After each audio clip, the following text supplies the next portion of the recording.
Everyone, मेरा नाम है Satyendra. Welcome back to mechanical forum YouTube channel. ठीक है, आप सभी का मैकेनिकल फॉरम यूट्यूब चैनल पर स्वागत करता हूं। आज हम रीजनिंग का सेट नंबर 4 देखने वाले हैं, जिसमें हम जितने भी पॉसिबल क्वेश्चन था उसको हम सॉल्व करने की कोशिश करेंगे। जैसे तर्क, कथन और तर्क वाला देखने को मिलेगा आपको।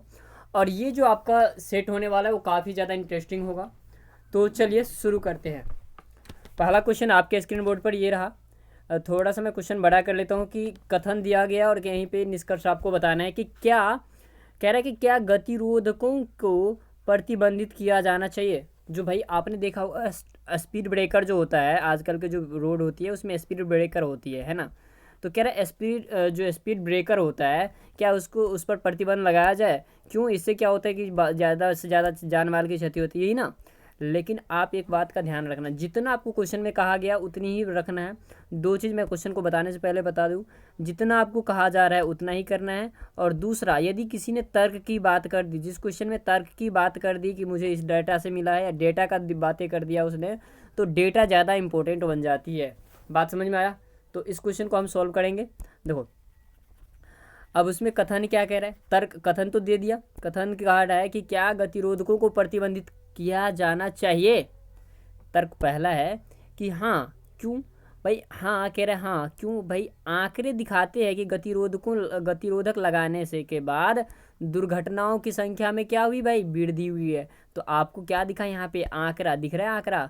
तो ये जो बातें कह रहे, जब आंकड़े की बात कर दिया है, डेटा की बात कर दी ना, तो उस कंडीशन में ये क्या हो जाता, ज़्यादा इंपॉर्टेंट समझ में आ जाती है। तो ठीक है, पहला नंबर बात हमें मानना पड़ेगा कि ये सही है। दूसरा कह रहा है कि क्या नहीं, यह तेज चालकों को एक सबक सिखाता है। ऐसी बात तो नहीं है, इसमें तो ये बात की जिक्र नहीं किया कि तेज चालकों को सबक सिखाता है। बातें समझ में आया? तो जो इंपॉर्टेंट था हमारा आंकड़ा, और आंकड़ा से हमें पता चल गया कि तर्क मेरा पहला वाला ज़्यादा इफेक्टिव है। तो हमारा ऑप्शन नंबर क्या हो जाएगा, ए हो जाएगी। बात समझ में आया? सॉरी, ये क्वेश्चन जो आपको पूछा है ये आपको सीजीएल में पूछा गया क्वेश्चन है, और मैंने वहीं से इस क्वेश्चन को लिया है। ठीक है, क्योंकि इस टाइप के क्वेश्चन आपके पेपर में बराबर देखने को मिलता है, ग्रुप डी में या आपका एनटीपीसी। बार बार कह रहा हूँ कि आप उसी टॉपिक को रिवीजन करिए जो आपसे पेपर में पूछे जाएंगे। ठीक है, चलो अगला क्वेश्चन देखते हैं।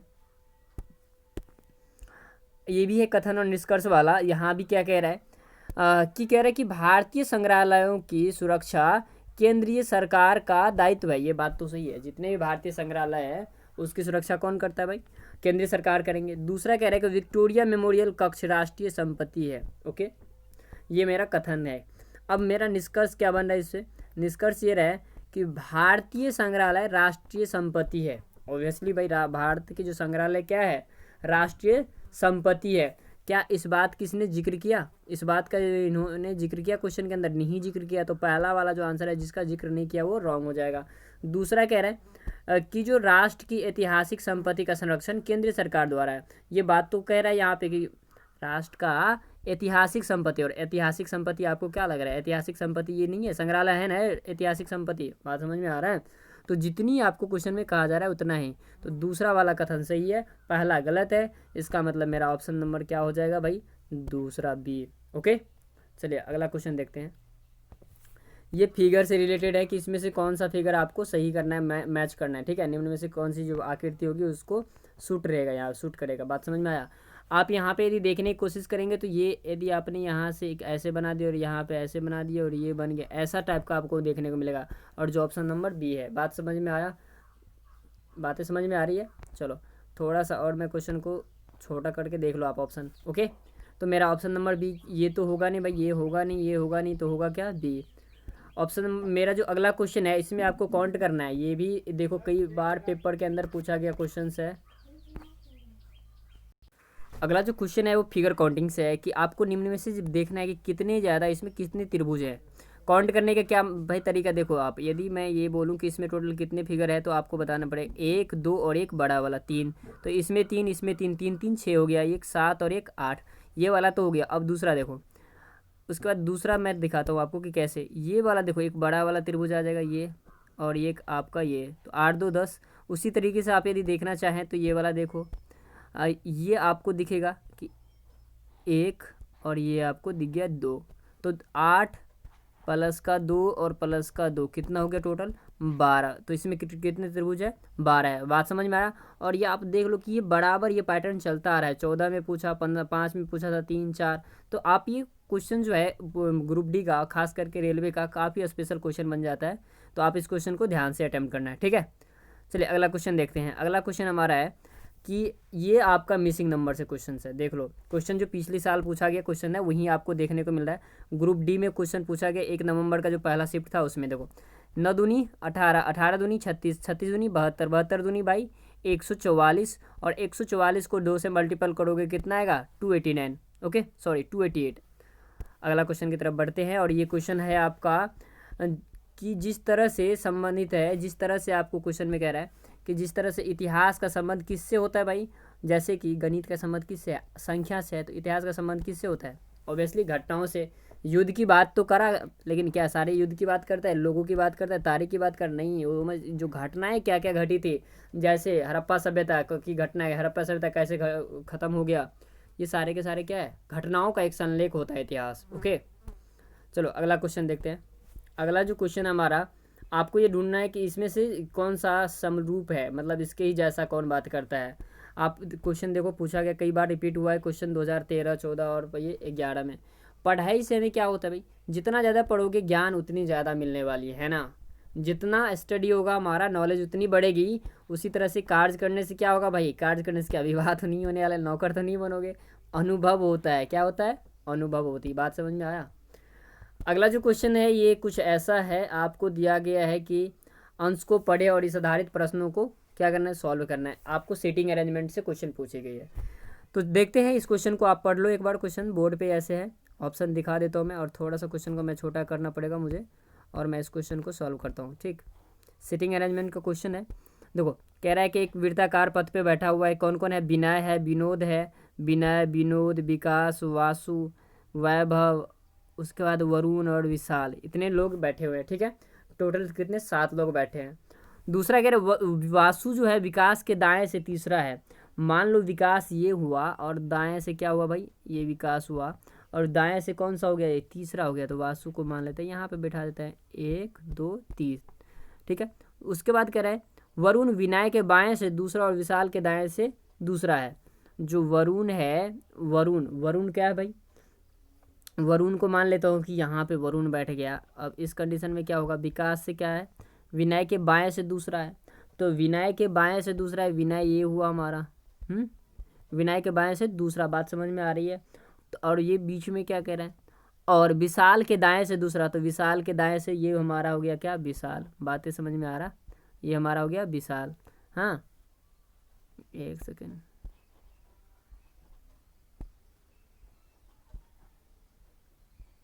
ये हो गया विशाल। ओके, आगे कह रहा है कि वैभव विनोद के दाएं से तीसरा है। जो वैभव है विनोद के दाएं से तीसरा है। वैभव सॉरी,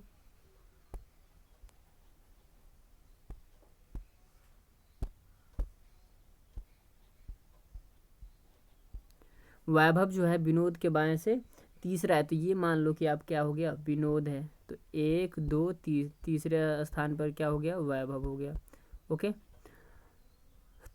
और वरुण का निकटतम पड़ोसी नहीं है, वरुण का कोई निकटतम ये पड़ोसी भी नहीं है। तो ऑप्शन क्या रहा है, विनोद के दाएं से दूसरा कौन है। तो विनोद के दाएं से दूसरा कौन है भाई, देख लो विनोद के दाएं से दूसरा कौन हुआ, 1 2 कौन है, बासु। बात समझ में आया। ऑप्शन नंबर ओ सॉरी, विनोद विकास है ना, ये बाएं से दूसरा, ये नहीं होगा, सॉरी सॉरी, ये हमारा क्या होगा, विनोद के बाएं से दूसरा। तो ये कौन हो गया, विकास। ऑप्शन नंबर हमारा क्या हो गया, डी। ओके चलिए अगला क्वेश्चन पर बढ़ते हैं। तो अगला क्वेश्चन हमारा क्या है, चलिए अगले क्वेश्चन की तरफ बढ़ते हैं। और अगला क्वेश्चन आपके बोर्ड पे ये रहा। ठीक, एक है ASH। देखो ये आपका जो है कोडिंग डिकोडिंग से नंबर आ जाती है। ASHHGU का अर्थ है BRIGHT। तो डार्क का शब्द कोड होगा, डार्क शब्द कोड होगा किसका है भाई, जो डार्क शब्द कोड है किसका है। आपको यदि मैं क्वेश्चन को थोड़ा सा छोटा करके इधर सेट कर दूं तो आप देखो यहाँ पे ASHHGU, इसका ए का क्या हो रहा है भाई, बी हो रहा है, एक बढ़ रहा है। उसके बाद यस से क्या हो गया, आर, इधर नीचे से ऊपर एक बढ़ रहा है। उसके बाद एच से क्या हो जाएगा, ऊपर से नीचे, एक में क्या चल रहा है पैटर्न, एक में पैटर्न चल रहा है ऊपर से नीचे बढ़ रहा है एक, और दूसरा में क्या हो रहा है नीचे से ऊपर एक बढ़ रहा है। इसी तरह से देखो एच का आई हो गया यहाँ पे ए, और यहाँ पे क्या होगा भाई, यहाँ पे आपका देखो जी, एच से जी नीचे से ऊपर बढ़ेगा, इसमें ये हो गया। उसके बाद यहाँ से क्या हो जाएगा भाई, एच हो जाएगा ऊपर से। तो ये बात पैटर्न आपको समझ में आ गया। पैटर्न यदि आपको समझ में आ गया तो दूसरा क्वेश्चन भी हम सॉल्व कर लेंगे। देखो जिसमें दिया गया, तो डार्क का जो होगा, डार्क किसका था, तो डार्क देखना है कि DARK। तो इससे यदि आप ऊपर जा रहे तो कौन जाएगा, ऊपर जाना पड़ेगा एक। तो एक यदि आप ऊपर जाओगे तो क्या बचेगा आपके पास, सी, सॉरी मतलब सी से ही तो नीचे एक बढ़ के आया था, क्योंकि पहले वाले में तो ये फॉलो करना ही है ऊपर वाला, है ना। और यदि इसको आप देख रहे हैं तो ए का क्या हो जाएगा भाई, बी। और उसके बाद आप आर का देख रहे हो तो आर में एक घटेगा, तो आर में एक घटेगा तो क्यू हो गया, और के का एक बढ़ेगा तो क्या हो गया, एल। तो CBQL option number C. Okay, अगला क्वेश्चन है, ये आपके बोर्ड पर रहा कि यदि हीरे को सोना कहा जा रहा है, क्या कहा जा रहा है, हीरे को सोना, सोना को चांदी, चांदी को रूबी, रूबी को पन्ना, तो सबसे सस्ता धातु। आप खुद बताओ इसमें सबसे सस्ता धातु कौन है, चांदी। और चांदी को क्या कहा गया, बस इतना समझ लो, चांदी को क्या कहा गया, रूबी। आंसर नंबर कौन, डी है बस। अगला क्वेश्चन है हमारा, ये मैट्रिक्स से क्वेश्चन है, देखने को मिलेगा आपको। क्वेश्चन कह रहा है कि इन निम्न में से जो संख्या है उस पर आपकी कौन सी संख्या हो सकता है, पैटर्न को कौन सा फॉलो करेगा, ये देख लो। आपको पता है कि इधर से मांग रहा है तो हमारा ये आंसर भी इधर वाला ही होगा, ऐसे ही कंडीशन को फॉलो करेगा। ठीक, मैंने ये बात आपको बताया, पहले ही वीडियो में बताया था। अब इस क्वेश्चन को सॉल्व करने का मेरा प्रोसेस क्या होगा, तो देखो 1 का क्यूब प्लस का 2 का क्यूब कितना हो गया भाई, 8, और 1 कितना हुआ, 1 + 8 9, बात समझ में आया। 3 का क्यूब कितना होगा, प्लस 4 का क्यूब भाई, 3 का क्यूब 27, 4 का क्यूब 64, तो कितना हो जाएगा, इन दोनों का ऐड करोगे तो 1। उसके बाद 6 2 8 1 9 91, कितना हो जाएगा हमारा, ऑप्शन नंबर सी। ओके, अगला जो क्वेश्चन है मैं थोड़ा जल्दी जल्दी करता हूँ क्योंकि ये क्वेश्चन सब काफ़ी इजी है, और आपको बस इसमें प्रैक्टिस सेट लगाना है। जितना ज़्यादा आप प्रैक्टिस सेट लगाओगे उतना ज़्यादा आपको बेनिफिट होने वाला है। कह रहा है कि 3 प्रकार के चॉकलेट है, फ्लेवर होती है, बात आइसक्रीम का फ्लेवर है। एक है वनीला, दूसरा है चॉकलेट, तीसरा है पिस्ता।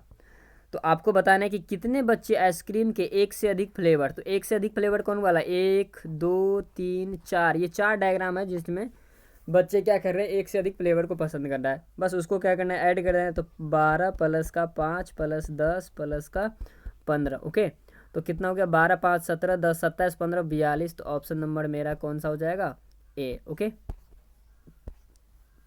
चलिए अगला क्वेश्चन की ओर बढ़ते हैं।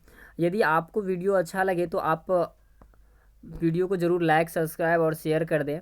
और यदि हमसे जुड़ना चाहते हैं तो इससे भी हमारे जो ऐप है, इसी तरह के क्वेश्चंस आपको हमारे ऐप के थ्रू मिल जाएगा प्रैक्टिस सेट के रूप में, जो हमने जिसका नाम रखा है टेस्ट सीरीज। और टेस्ट सीरीज जो है आपको सबसे कम रेट में मिलने वाली टेस्ट सीरीज है, 51 रुपीज़।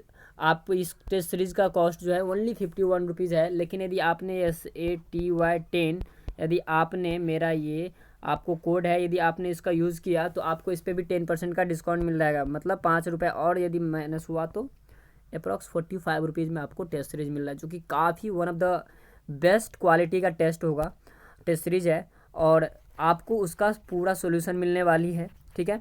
और यदि आप हमसे जुड़ना चाहते हैं तो हमारे ऐप डाउनलोड कर लें, मैकेनिकल फोरम एक के नाम से हमारा ऐप भी आती है। तो आप प्लीज़ जाके गूगल प्ले स्टोर में आप हमारा ऐप डाउनलोड करें और हमसे जुड़ के आपको कोई भी समस्या हो तो उसका समाधान हम मिलके करेंगे। ओके, अगला जो क्वेश्चन है हमारा, वो क्वेश्चन क्या कह रहा है, चलिए क्वेश्चन की ओर बढ़ते हैं। एक तस्वीर में एक आदमी की ओर इशारा करते हुए रानी ने कहा कि भाई उसकी माँ की इकलौती बेटी मेरी माँ है। देखो इस क्वेश्चन को कैसे करेंगे, मान लेते हैं कि एक रानी बैठी है, ये रानी रही और कोई आदमी रहा, ठीक, ये आदमी है, रानी और आदमी। तो अगले तरफ क्वेश्चन की तरफ बढ़ते हैं। तो ये तस्वीर में एक आदमी है और मान लो कि कोई आदमी यहाँ पे, और यहाँ पे मैन है, और यहाँ पे कौन है, रानी है, ठीक है। इशारा करते हुए रानी क्या कहती, उसकी माँ की इकलौती बेटी, मतलब किसका, इसके उस आदमी के माँ की, इसके माँ की इकलौती बेटी, इकलौती बेटी, इकलौती जो बेटी होगी वो क्या है, इसके माँ की इकलौती बेटी मेरी माँ है, किसकी माँ है? इकलौती बेटी किसकी माँ है भाई? रानी की माँ है। बात समझ में आ रहा है? बात समझ में आ रहा है? जो उसकी माँ है, आदमी की जो माँ है, उसकी जो बेटी है वो रानी की क्या है भाई? रानी की क्या है? एक सेकेंड, रानी की क्या लगेंगी? रानी की माँ लगेंगे। इसका मतलब ये हुआ कि जो इसका ये आदमी हुआ और इसका इसके बीच में क्या संबंध है? तो इसकी बेटी तो माँ हुई ना, यहाँ पे माँ हुई ना, रानी की माँ। तो मतलब ये दोनों भाई बहन हुए, और भाई बहन हुए तो मामा का तो क्या किसके तरह, या तो मामा क्या होता है, भांजी होंगी या भतीजी होंगी। तो ऑप्शन नंबर मेरा क्या हो जाएगा? इसका सी हो जाएगा। बात समझ में आया? चलिए अगला क्वेश्चन की तरफ बढ़ते हैं। और अगला क्वेश्चन ये है, ठीक है, अगला क्वेश्चन हमारा है कि 5 गांव PQRS और T एक रास्ते में इस प्रकार से स्थित है कि एस क्यू के पूरब की ओर, पी एस के दक्षिण की ओर, टी क्यू की तरह और आर पी के पश्चिम की ओर है। तो अब बताना है कि एस आर के सापेक्ष किस दिशा में है। क्या बात है, क्वेश्चन काफ़ी अच्छा है। आप अटेम्प्ट करना चाहें तो आप खुद अटेम्प्ट करें वीडियो पॉज करके, और फिर हमें बताएं आंसर। बाद में आप आंसर मिलेगा, ठीक है। तो मैं क्वेश्चन को सॉल्व करने की कोशिश करता हूँ, ठीक है। क्वेश्चन जैसे जैसे पूछ रहा है, आपको पहले तो डायरेक्शन का ज्ञान होना चाहिए। ये होता है मेरा नॉर्थ, ये साउथ, मतलब ये उत्तर, ये दक्षिण, ये पूरब और ये पश्चिम। तो ये आप पहले डायरेक्शन को आपका दिमाग में रख लेना चाहिए, और उसके बाद हम क्वेश्चन को सॉल्व करते हैं। और क्वेश्चन जो हमारा है जैसे जैसे कह रहा है वैसे वैसे देखते हैं कि करना क्या है। पहले क्वेश्चन का आधार कौन बन रहा है? तो आधार आपको देखने को मिलेगा जो पी है, पी है ना, पी एस के दक्षिण की ओर है, तो यस यहाँ पे होगा। तो यस के दक्षिण ये हुआ पी। उसके बाद कह रहा है एस क्यू के पूरब की ओर है। एस जो है तो क्यू के पूरब, तो मतलब क्यू यदि इधर है तब ने इसके पूरब में ये हुआ, इधर होगा क्यू मेरा, छोटा कर ले तो थोड़ा, इधर मेरा क्या होगा? क्यू होगा। और यस इसके क्या है? पूरब की ओर है, ये दक्षिण की ओर है। पी एस के दक्षिण की ओर, टी क्यू के उत्तर की ओर है। टी जो है क्यू के उत्तर की ओर, मतलब ऊपर वाला जो पार्ट है ये टी है, ओके। और आर पी के पश्चिम की ओर है। आर पी के पश्चिम मतलब इधर है। इधर कौन है भाई? आर है। बात समझ में आया? तब बताना है यस आर के सापेक्ष किस दिशा में। तो यस जो है, यस और आर के बीच में क्या संबंध है भाई? यस और आर ऑब्वियसली भाई ये उत्तर पूरब हो गया। तो क्या हुआ हमारा आंसर नंबर? हमारा आंसर क्या हुआ? उत्तर पूर्व, उत्तर पूर्व। बात समझ में आया? चलो अगला क्वेश्चन की तरफ देखते हैं। अगला क्वेश्चन है कि यदि आर यू एन को 182114 लिखेंगे और बी आई एन को 2914 लिखेंगे, तो बताओ बिरिंग को क्या लिखना है भाई? यदि आप देखना चाहो, मैं बार बार कह रहा हूँ कि आपको प्लेस वैल्यू याद रखना है। आर को 18, यू को कितना लिखते हैं? 21 लिखते हैं, एन को 14। बस इसी बात को कोडिंग कर दिया उसने, बस इतनी सी बात है। बात समझ में आया? तो इसी तरह से मुझे मतलब पता चल गया कि इसका भी कोडिंग होगा। तो बी का कोड नंबर 2, आर का पता है आपको 18, और आई का कितना हो गया भाई? 9, एन का कितना होता है? तो 14, और जी का कितना होता है बताओ? 7। बस ये हमारा 218914 ऑप्शन नंबर है। मैं बार बार इसीलिए कह रहा हूँ आपको, जितना प्लेस वैल्यू आपको, यदि ABCD का प्लेस वैल्यू याद नहीं है तो आपको क्वेश्चन करने में काफ़ी ज़्यादा कठिनाइयाँ हो सकती है, ठीक। अगला क्वेश्चन क्या है? एक सेकेंड, चलिए तो बढ़ते हैं अगले क्वेश्चन की तरफ। अगला क्वेश्चन है कि यदि किसी वर्ष में 25 अगस्त को गुरुवार है, तो उस महीने में आपको बताना है उस महीने में सोमवार की टोटल कितनी संख्या थी। क्या क्वेश्चन पूछा? मान लो कि किसी वर्ष के 25 अगस्त को क्या था भाई? गुरुवार था। तो 25 को गुरु मतलब बृहस्पति, 25 बृहस्पति, तो शुक्र 26 को, 27 को आपको क्या हो गया? शुक्र के बाद शनि, उसके बाद रवि, और उसके बाद क्या आ जाएगा? 28 को रवि, और 29 को सोमवार आएगा। बात समझ में आ गया? मतलब सोमवार जो नेक्स्ट जो हमारा अगला सोमवार आता है वो आता है 29 तारीख को। तो आपको पूछ रहा है कि टोटल कितने, तो अब तो है ही नहीं 7, क्योंकि हर सप्ताह का जो रिपीटेशन होता है 7 दिन पे होता है। तो इसमें से 7 घटा तो क्या आएगा? 22 को आएगा। 22 में से घटाओ 15, उसके बाद 8, उसके बाद 1, तो टोटल कितना दिन आएगा? 1 2 3 4 5, और इतने दिन हमारा क्या आया? सोमवार आया। बात समझ में आया? ऑप्शन नंबर मेरा सी होगा। अगला क्वेश्चन की तरफ बढ़ते हैं, और ये क्वेश्चन है कि दीवार पर टंगी एक घड़ी की सुइया 4:25 PM पर समय दर्शाती है। तो ये एक समतल दर्पण में प्रतिबिंब का ऊंचाई क्या करना है? मैंने कई बार बताया इस क्वेश्चन को। यदि आपको दर्पण प्रतिबिंब की बात करें तो क्या करना है? 11:60 में से आपको जो गिवन टाइम है उसको घटा देना है। 11:60 में से क्या करना है, गिवन टाइम को घटा देना है, ठीक है। गिवन टाइम कितना है, 4:25। तो यदि 60 में से 25 गया तो भाई आपका 35 मिनट ये होगी, और 11 में से 4 गया तो 7 बज के क्या हुआ, 35। बात समझ में आया। चलो अगले क्वेश्चन की तरफ बढ़ते हैं। ओ भाई, अगले क्वेश्चन की तरफ बढ़ते हैं, और क्वेश्चन जो हमारा है, सॉरी 1 मिनट, टेक्निकल प्रॉब्लम कुछ ज़्यादा ही हो रहा है।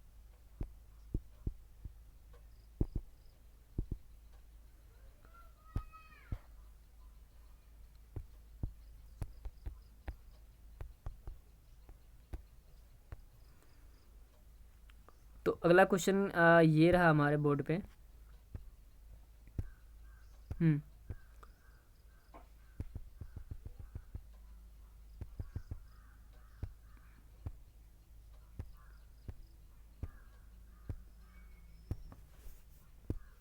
क्या है क्वेश्चन, ये रहो देखो। अच्छा, ये क्वेश्चन अभी करा हमने।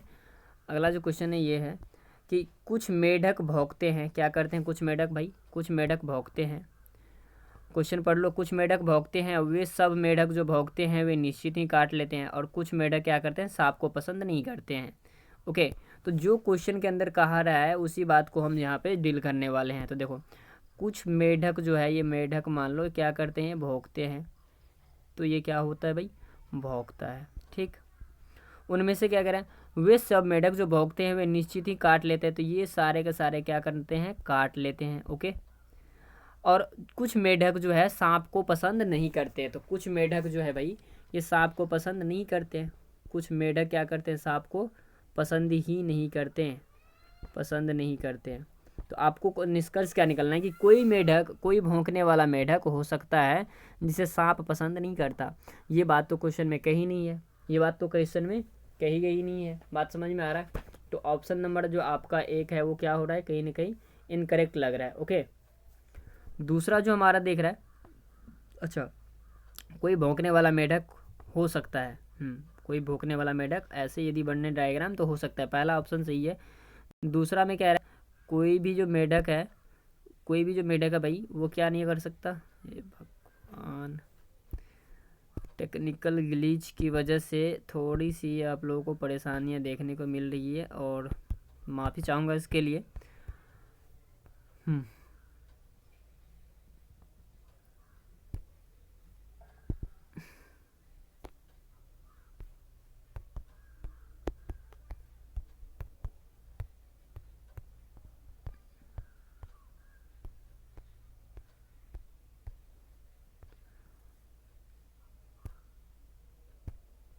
ये रहा क्वेश्चन, ठीक है। तो ठीक है, तो अब क्या कह रहे हैं, इसमें कोई भौंकने वाला मेढक नहीं हो सकता भाई, कोई भी मेढक काट लेता है, जरूरी नहीं कि वह भौंके। बात समझ में आ रही है। तो और जो आपका निष्कर्ष है वो दोनों निकल रहे हैं। ओके, तो आंसर नंबर हमारा सी हो जाएगा। अगला क्वेश्चन की तरफ बढ़ते हैं। और लड़ाई से बचने का अच्छा तरीका क्या है, उसका समाधान करना है ना। तो जितनी बात ऐसे क्वेश्चन में, कथन और निष्कर्ष में जितनी बात कही गई है उसी बात पे जिक्र करना है। लड़ाई से बचने के लिए अच्छा, सबसे अच्छा समाधान क्या होता है हमारा, उससे क्या करना है, उससे क्या करना है भाई, उसका समाधान करना है, ठीक। तो निष्कर्ष क्या कह रहा है कि यदि आप लड़ाई नहीं करते हैं तो उसका आपका जीवन क्या है, नीरस है, ऐसा बात तो नहीं कहा ना।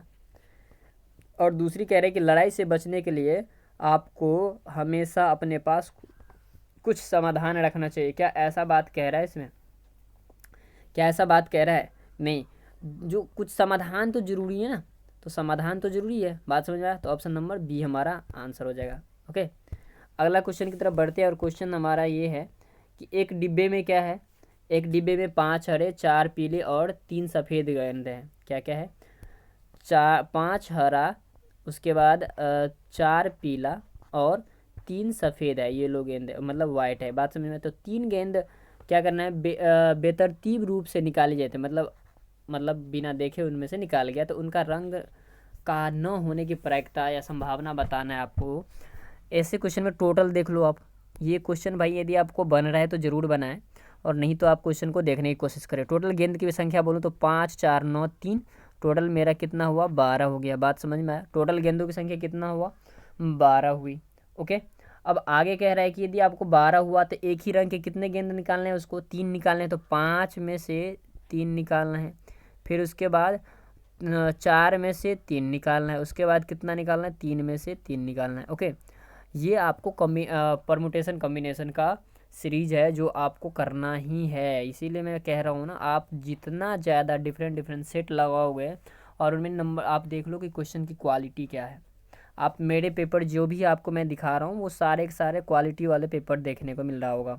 ठीक, तो आप जितना ज़्यादा पेपर लगाओगे, सेट लगाओगे, प्रॉफिट आपका उतना ज़्यादा होगा। ठीक, आपको पता है कि NCR जो कॉम्बिनेशन का फॉर्मूला होता है, तो फैक्टोरियल ऑफ n बट्टे r का फैक्टोरियल माइनस का n माइनस r का फैक्टोरियल, ये फॉर्मूला होती है। बात समझ में आया? इसी तरह से मैं इसका यदि फैक्टोरियल करना चाहूँ तो मेरे पास जो फैक्टोरियल आएगा वो 5 इंटू क्या आएगा, 5 का फैक्टोरियल, तो 5 इंटू 4 इंटू 3 तक जाएगा, है ना। और नीचे क्या आ जाएगा, 3 का फैक्टोरियल और माइनस 5 माइनस 3 का फैक्टोरियल कितना, 2 का फैक्टोरियल। 3 से 3 कैंसिल आउट हो गया, 2 का फैक्टोरियल 2 इंटू 1 होता है, 2 2 जा 4, तो कितना आएगा, 5 2 जा 10। बात समझ में आया? तो इसका जो आंसर है भाई आपको कितना आ गया, 10 आया। अब यहाँ पे देखना है, ये 10 आया, ये कितना आया, 10। इसको करोगे तो कितना आ जाएगा, 4 आ जाएगा, और इसका करोगे तो कितना आएगा, 1। तो 10 4 14 1 15, तो टोटल कितना आ गया इसमें, 15 आया। बात कॉम्बिनेशन कितने का बन रहा है, 15 का कॉम्बिनेशन बन रहा है। लेकिन क्वेश्चन आपको क्या पूछ रहा है, प्रायिकता निकालना है। तो कॉम्बिनेशन ना आपने बनाया, लेकिन 12 गेंदों में से तो 3 ही निकालना है ना इसमें से। देखो टोटल 12 में से कितना निकालना तो 3 ही है। बात समझ में आया? तो 12C3 निकालना होगा हमें, 12C3, और इसको जब आप कैंसिल आउट करोगे तो कितना आ जाएगा, 220 आ जाएगा। कितना आ जाएगा, 220 आ रहा है। ओके, तो एक ही रंग का होने का प्रायिकता क्या है भाई, तो एक ही रंग का होने का प्रायिकता 15/220। कैंसिल आउट कर रहे हो तो किससे कैंसिल आउट हो जाएगा भाई, 5 या 15, और आप यहाँ से काट रहे हो तो कितना आ जाएगा, 4 44। ओके, आप बस अब इतना से आप यदि आपने ऑप्शन पे ध्यान दिया तो ये बात समझ में आ जाएगा कि आंसर क्या होने वाला है। ओके, अब ये तो होने की प्रायिकता थी, अब नहीं होने की प्रायिकता क्या हो गया भाई, नहीं होने का तो 1 माइनस का 3/44 कर देना है। तो 44 से 44, 44 में से 3 घटेगा, क्या बचेगा भाई, 41, 41/44। ऑप्शन नंबर मेरा क्या हो जाएगा, सी। ओके, आई होप कि समझ में आया होगा। अगला क्वेश्चन की तरफ बढ़ते हैं, और अगला क्वेश्चन हमारा है कि एक अंग्रेजी वर्णमाला में सीखने वाले छोटा बच्चा केवल सीधा रेखाएं ही खींच सकती है। ओके, एक बच्चा है जो कहता है कि ABCD उसको सिखाने की कोशिश किया गया। ठीक, उसने, वो बच्चा का बस इतना सा दिमाग है कि मुझे उसको इतना ही लिखना आता है कि ये ए है तो बड़ा बड़ा डंडी वाला करके, है ना, सिर्फ सीधा सीधा रेखाएं खींच सकता है, जैसे ये। तो आपको कह रहे हैं कि इतनी कितनी वर्णमालाएं हैं। देख रहे हो क्वेश्चन का, क्यों मैं बता रहा हूँ आपको कि ऐसे क्वेश्चन का बार बार रिविज़न करो, इसी सब के लिए। मैं या कोई भी टीचर आपको 100% नहीं पढ़ा सकता जब तक आप यदि पढ़ना नहीं चाहोगे। सेट जितना ज़्यादा डिफरेंट डिफरेंट सेट मारोगे उतनी ज़्यादा आपको बेनिफिट होने वाली है। ओके, तो ये देखो कौन कौन संख्या भाई, ए हो सकता है, बी क्या हो सकता है, क्या बताओ आप, बी हो सकता है क्या, अभी भी नहीं हो सकता। लेकिन ई में देखो डंडा है सीधा सीधा, एफ में भी डंडा है सीधा सीधा, उसके बाद जी नहीं, एच, हाँ एच में है, आई में है देखो, उसके बाद क्या है भाई, क्या जे में है, नहीं के में है, देखो डंडा, सीधा डंडा होना चाहिए। यहाँ पे भी देखो सीधा डंडा हो सकता है, यहाँ देखो इसमें सीधा डंडा है कि नहीं। उसके बाद आप सीधा देखो, इसमें भी है, इसमें भी सीधा डंडा देखने को मिल रहा होगा, इसमें देखो आप। उसके बाद ये हमारा क्या है, सीधा डंडा है। उसके बाद ये भी, ये ऐसे, और जेड का। तो यदि आप काउंट करोगे कितना, 1 2 3 4 5 6 7 8 9 10 11 12 13 14, तो टोटल क्या 14 डंडा है। AE आ गया आपका, MNT, V आया, W आया, XYZ सही से काउंट करना भाई। H के बाद I आ गया, I के बाद K आया, K के बाद L, हाँ L भी तो डंडा है। तो टोटल कितने हो गए, 15 ऐसी संख्या हैं जो सीधा सीधा डंडा खींच के लिखी जा सकती है। ओके, अगला क्वेश्चन है, इसमें फिगर काउंटिंग का क्वेश्चन है, और इसमें आपको बताना है कि नंबर का जो विड्थ है वो कितना है। आप इसमें क्या करते हो, आप जब तक इसमें शांतचित्त मन से नहीं ढूंढोगे तो ये आपको क्वेश्चन नहीं बनने वाला। क्यों, देखो इसमें क्या है, जो सर्कल है कितना ढूंढना है आपको, वृत्तों की संख्या। तो एक तो ये हो गया, दूसरा, तीसरा, चौथा, पाँचवा, और ये बीच वाला जो आपका एक छठा हुआ। बात समझ में आया, मतलब 1 2 3 4 5 और बीच वाला एक 6, तो कुल वृत्तों की संख्या कितना हो भाई, 6 होगी। बात समझ में आया। अगले क्वेश्चन की तरफ बढ़ते हैं, और ये क्वेश्चन रहा हमारे बोर्ड पे कि दर्पण में देखने पर एक घड़ी में यदि 4:40 दिख रहा है, तो सही समय क्या होगा? आपको अभी बताया कि 11:60 में से आपको क्या करना है, घटा देना है 4:40। जो भी नंबर है आपको आंसर बताना है, ठीक है, कमेंट बॉक्स में। ओके, अगला क्वेश्चन जो हमारा भाई ये भी आपको खुद से करना है। पहले आप खुद करें और नहीं आए तो फिर मैं इसको सॉल्व करता हूँ। देखो 7, 10, 14, 19 और डैश और 32। देखो आपको क्या दिख रहा है, 7 में 3 जोड़ा तो 10 हुआ, 10 में 4 जोड़ा 14 हुआ, 14 में यदि 5 जोड़ा तो 19 हुआ। बात समझ में आ रहा है? 3 से 4 हो रहा है, 4 से 5 हो रहा है, 5 से 6 होगा, 6 से 7 होगा। बात समझ में आता है? 19 में 6 जोड़ेंगे तो 25 आएगा और ऑप्शन नंबर मेरा सी होगा। ओके, अगला क्वेश्चन की तरफ बढ़ते हैं। ये हमारा मैट्रिक्स है, इसमें भी आप यदि मैं बोलूँ तो क्या है, इसमें नंबर ढूंढना है कि कौन सा इसके बाद मिसिंग नंबर कौन सा होने वाला है। बताया हूँ इस पैटर्न को कई बार बताया हूँ कि नीचे की तरफ हो तो नीचे की तरफ ही पैटर्न को फॉलो करने वाला है, ठीक है, तो इसमें कंफ्यूज नहीं होना है। अब आप यहाँ आपको करना क्या है, देखो 21 प्लस का यदि आप 12 में से 9 घटा के ऐड कर देते हो तो कितना आएगा बाबू? 24 आने वाला, क्योंकि 12 - 9 3 और 21 3 कितना हो गया? ऑब्वियसली 24। तो बस अब इस पैटर्न को फॉलो कर दिया, आगे चलो। 13 में आपको क्या करना है, 19 में से 17 घटा के ऐड कर देना है, तो 19 में से 17 जाएगा तो 2 और 13, 13 2 15, ऑप्शन नंबर बी। ओके, अगला क्वेश्चन की तरफ बढ़ते हैं और क्वेश्चन रहा ये कि एक डिब्बे में 5 हरे, 4 पीले और 3 क्या है, सफ़ेद गेंदे हैं। उसके बाद कह रहा है कि 3 गेंदे को बेतरतीब, अच्छा ये तो अभी अभी आपने देखा था क्वेश्चन। चलो अगला क्वेश्चन की ओर बढ़ते हैं और क्वेश्चन था आपके स्क्रीन पे ये भी आपने देखा था, ठीक, ये भी आपने क्वेश्चन देख रखा, ये भी क्वेश्चन देख रखा। तो आज के लिए बस इतना ही। जो 25 क्वेश्चन इसमें होंगे आप उसको क्या करना है भाई, कॉपी पेन लेके उसको पहले तो खुद से ट्राई करना है, और उसके बाद जो सॉल्व नहीं हो पा रहा है उसको आप खुद से सॉल्व करने की कोशिश करें, नहीं तो आप दोबारा वीडियो को आगे बढ़ा के देख सकते हैं। तो thank you for watching this video, God bless you all.